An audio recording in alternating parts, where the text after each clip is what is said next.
This is a laetiporous sulphureous. This is a really lovely specimen, and I wanted to kind of honor this species and the organism. It's really fascinating thing here, and it's also known as chicken of the woods, also known as sulfur polypore, and I'll show you why it's called a polypore here in a minute. This is an edible mushroom. It grows in woods all over Ohio, and probably, well, mostly in the wooded areas of Ohio. There are some parts of Ohio that aren't very woodsy, but this grows on hardwood logs, usually, very often oak, sometimes cherry, sometimes ash, sometimes maple. Usually I find the nicest specimens on oak trees, and I found them on live oak trees. I find them on dead oak trees. One beautiful specimen that had a lot more yellow on it, I found in Gambier, on a live oak tree that was huge. It was like a 3-foot diameter oak tree, and otherwise the tree seemed healthy, but I haven't been back in a while, so I don't know how the condition of the tree is. I don't know if these are parasitic or if they just like dead stuff, but they might be both, hard telling. So let's see what we can do here. I think I might take a little bit off the side here, and then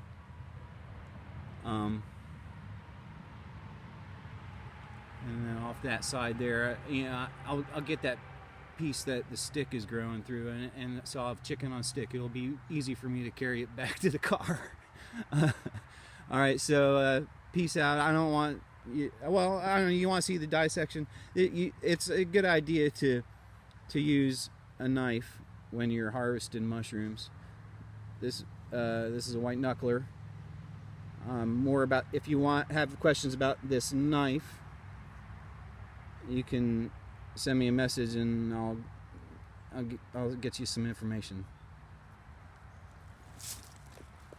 All right, so I'm gonna cut this area right here close to the wood, and maybe I'll cut in enough on the wood here so we can get a look at the mycelium growing inside here.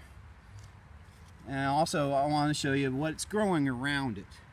Maybe, you never know, that might be interesting and important someday.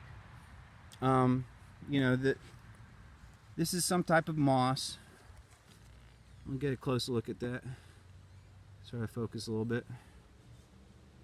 Now that moss, I don't know the species particularly of that, but we could look that up later. And then this looks like a seedling of an ash tree, which is pretty cool. Ash trees are, I would guess, they might just be an endangered species right now. Here's a few more seedlings. So some keys were dropped here last year, maybe. And so these aren't growing very fast. They might be 2 years old because it's shady here, and the seedlings don't grow very fast. There also seems to be a tree that looks either like a cucumber magnolia or maybe a pawpaw. I'm not sure. I'll get back to that one too. So, but what's growing around is sometimes important. So so we'll get back to cutting. Here we go. Oh, I'm gonna zoom back out here. Sorry about that. Alright, so I'm gonna cut right here, and I'll see if I can set up the camera a little bit.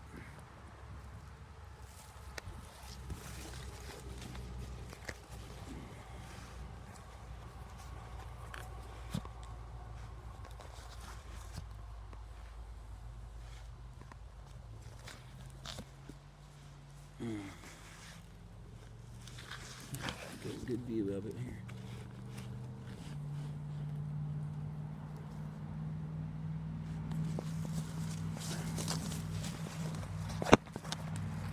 Alright, so I'm going to edit that out later.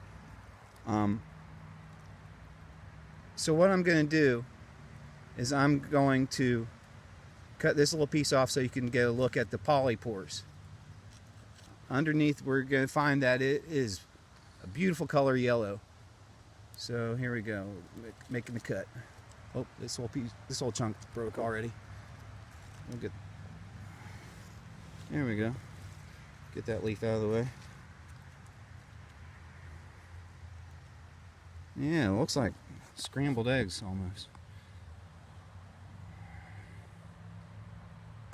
Where's my focus? Oh, there we go.